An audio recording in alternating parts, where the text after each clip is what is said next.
কখনো কোনো প্রজাপতিকে উড়তে দেখেছেন? কি সুন্দর উড়ে বেড়ায় সে, এক ফুল থেকে অন্য ফুলে, এক পাতা থেকে অন্য পাতার উপর। কিন্তু সে কিভাবে উড়তে শেখে কখনো ভেবেছেন?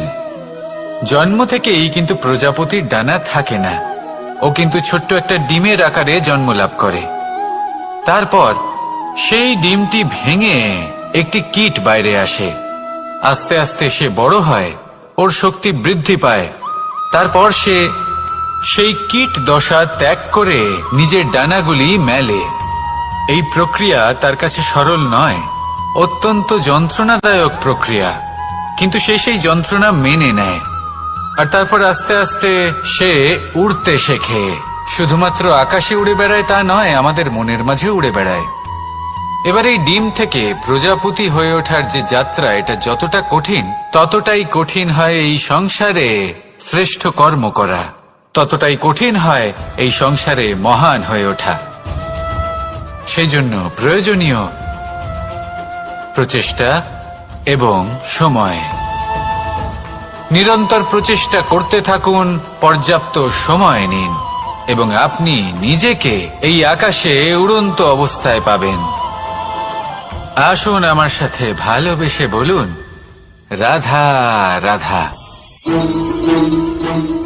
রাধা রাধা। আপনারা হয়তো ভাবছেন কি আশ্চর্য ব্যাপার, প্রত্যেকবার আমি কথা শেষ হওয়ার পরে রাধা রাধা বলি। এইবার আমি আগেই বলে দিলাম। কারণটা কি? কারণ হলো অত্যন্ত বিশেষ। প্রত্যেকবার কথা সমাপ্ত হবার পরে আপনাদের সবার মধ্যে ভালোবাসা বিতরণ করতে চাই, তাই রাধা রাধা বলি।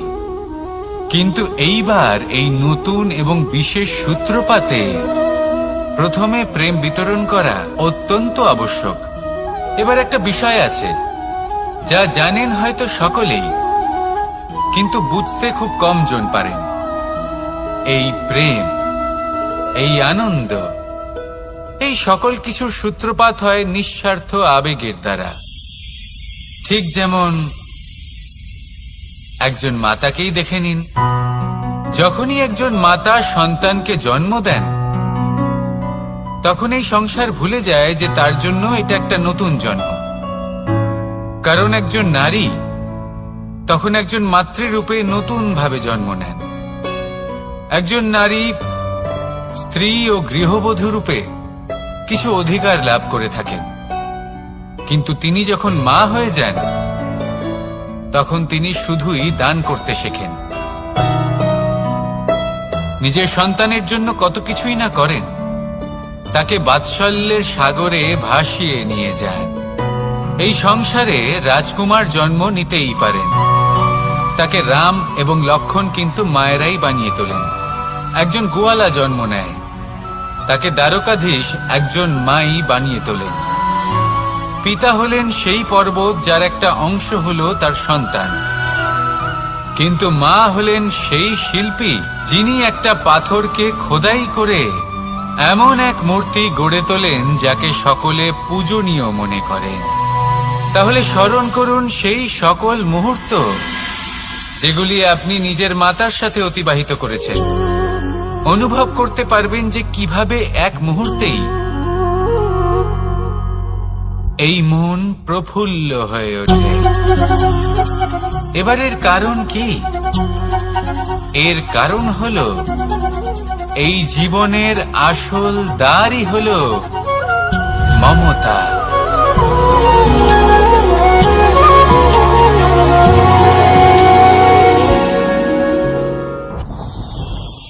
যত শক্তিশালী এই মন, তত শক্তিশালী এই শরীরও। এই যে আমাদের শরীর, এটা আসলে কি? এ হলো একটা রথের মতো। আর একটা রথ ততক্ষণ চলতে পারবে না যতক্ষণ না তাকে কোনো সারথি চালাবে। এই মন হলো শরীরের সারথি। এবার ভাবুন, যদি এই সারথি শক্তিহীন হয়, দুর্বল হয়, তাহলে এই রথের কি হবে? এটা উচিত পথে চলতে পারবে না, উচিত গতিতে চলতে পারবে না, মন মতো স্থানে এটা পৌঁছতেও পারবে না। সেই জন্য মনের শক্তি অত্যন্ত প্রয়োজনীয়। এবার মনের শক্তি আমরা কোথা থেকে লাভ করি? দৃঢ়তার শক্তি থেকে। এবার এই শক্তি আমরা কিভাবে বাড়াতে পারি? আমরা প্রতিদিন কিছু নতুন স্থির করি, কিছু ছোট কিছু বড়। আর যেই আমরা নতুন কিছু পূর্ণ করি, আমাদের মনের শক্তি বেড়ে যায়। আর যদি পূর্ণ না করতে পারি, মনের শক্তি কমে যায়। একটা দেওয়ালের মতো ছোট ছোট ছোট ছোট শিলা আমরা একটার পর একটা স্থাপন করে একটা দেওয়াল তৈরি করি। এতগুলো পাথর যখন একত্রিত হয়ে যায়, তখন এমন এক দেওয়াল তৈরি হয় যাকে ভাঙা প্রায় অসম্ভব হয়ে দাঁড়ায়। সেরকমই হয় মন এবং দৃঢ়তা। ছোট ছোট কাজ করে নিজের লক্ষ্য পূর্ণ করুন। এই লক্ষ্য যদি পূর্ণ হয়, তবে মনের শক্তি বাড়বে। কিছুটা এইভাবে যে যত বড়ই বিপদ আসুক না কেন, সেই বিপদ নিজে হার মেনে নেবে, কিন্তু আপনার মন ততটাই শক্তিশালী থাকবে। তাই মনের শক্তি বাড়াতে থাকুন, যাতে আপনি উচিত পথে চলতে পারেন, উচিত গতিতে চলেন আর মনোবাঞ্ছিত স্থানে পৌঁছতে পারেন। তবেই এই মন প্রসন্ন হয়ে বলবে, রাধা রাধা। আমি রাধাকে ভালোবাসি, আর এই কথাটা সমগ্র সংসার জানে। আর সময় অন্তরে লীলার দ্বারা, বিভিন্ন ঘটনা দ্বারা, কর্মের দ্বারা আমি নিজের এই ভালোবাসা রাধার সামনে প্রকাশ করি। এবার আপনি বলবেন, এসবের কি প্রয়োজন? রাধা কি এই কথা জানে না যে কৃষ্ণ তাকে কতটা ভালোবাসে? অবশ্যই জানে, কিন্তু এই যে ভালোবাসা, তা মনে রেখে দেওয়ার জন্য নয়, তা প্রকাশ করার জন্য। আর বারংবার এই ভালোবাসাকে প্রকাশ করা উচিত, উচিত সময় এবং উচিত সুযোগ দেখে। কিরকম? এবার যদি আপনি প্রেমীর সাথে কোনো উৎসবে থাকেন, তাহলে তার সাথে নৃত্য সঙ্গীত করুন। যদি ভিড়ের মাঝে থাকেন, তখন প্রেমীকে সম্মান করুন, একান্তে প্রসাধন করুন। দুঃখের সময় তার হাত ধরে থাকুন, সুখের সময় আলিঙ্গন করে রাখুন। এই প্রেম যত প্রকাশ করবেন, ততই এই প্রেমের বৃদ্ধি হবে। এই প্রেম আরো বেশি গভীর হবে, অটুট হবে।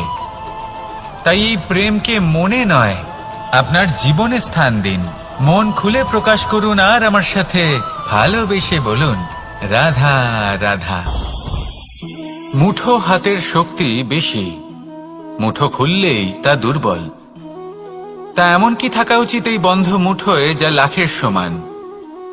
মানসিকতা এবং স্বপ্ন। মানুষ জন্মগ্রহণ করে, তার মানসিকতা সময়ের সাথে উন্নত হয়। মানসিকতা অনুযায়ী সে স্বপ্ন দেখে, আর সেই স্বপ্ন সার্থক করতে সে পরিশ্রম করতে থাকে। কিন্তু খুব গুরুত্বপূর্ণ একটা কথা আছে যা আপনার মনে রাখা উচিত।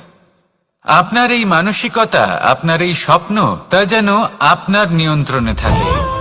আপনার বন্ধ মুঠোয় যেন এর লাগাম থাকে, আপনি যেন এর প্রভু হন। যদি তা হয়, তবেই আপনি লাভবান হবেন। যদি এরা আপনাকে নিয়ন্ত্রণ করতে থাকে, যদি আপনার মুঠো খুলে যায়, না পথ আপনার নিয়ন্ত্রণে থাকবে, না মানসিকতা থাকবে, না স্বপ্ন নিয়ন্ত্রণে থাকবে। আর যদি তাই হয়, তাহলে আপনি আপনার ভবিষ্যৎ নষ্ট করে ফেলবেন। তাই নিয়ন্ত্রণ করতে শিখুন নিজের বিচার বুদ্ধি, নিজের মানসিকতা, নিজের স্বপ্নকে। নিজের এই স্বপ্ন পূরণ করুন আর আমার সাথে ভালোবেসে বলুন, রাধা রাধা। আমার কাছে যশোদা মা যেমন, আমার কাছে দেবকী মা যেমন, আমার কাছে ঠিক তেমনই হলেন গোমাতা। এবার ভেবে দেখার বিষয় হলো এটা, যে এই সংসারে অসংখ্য প্রাণী আছে। একজন গাইকে একজন মায়ের মর্যাদা কেন দেওয়া হয়? তাহলে এর অনেকগুলো কারণ আছে। এই গাই অর্থাৎ গোমাতা, এনারা হলেন অত্যন্ত শান্ত, শান্তি প্রিয়, কখনো কারোর কোনো ক্ষতি করতেই পারেন না। গোমাতা যে দুধ নিজের বাছুরকে পান করান, সেই দুধই আমাদেরও দেন। সেই দুধ পান করে আমরা শক্তি লাভ করি। এই দুধ থেকে আমরা মাখন, ঘি, পায়েস, এইসব সুস্বাদু খাবার লাভ করি। গোমাতার গোবর আমাদের জ্বালানি হিসেবে সাহায্য করে, যার ফলে খুব কম সংখ্যক কাঠ ব্যবহার করা যায় এবং বেশিরভাগ জঙ্গল সুরক্ষিত থাকে। গোমাতার গোমূত্র, সেটাও আমাদের কাছে লাভজনক। এর দ্বারা আমরা অনেক রোগ থেকে মুক্তি লাভ করতে পারি। গোমাতা যখন একটি বাছুরকে জন্ম দেন, তখন সেই বড় হয়ে আমাদের ক্ষেত কর্ষণ করে। সেই জন্য গাইকেও জীবনে মায়ের মর্যাদা দেবেন। যতটা সম্ভব তাকে সেবা করুন এবং ভালোবেসে তাকে পালন করুন। এই মন নিজে থেকেই প্রসন্ন হয়ে বলবে, রাধা রাধা।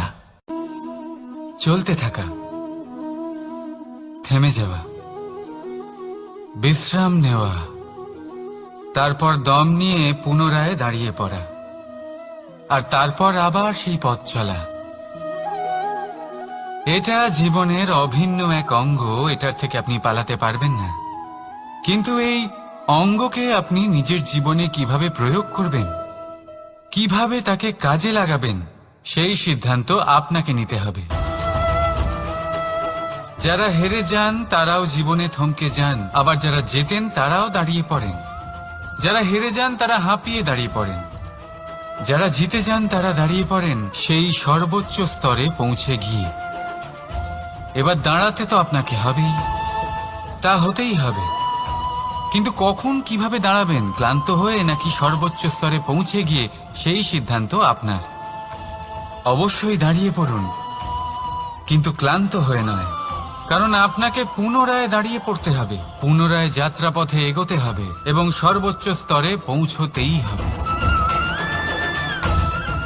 রাধা রাধা।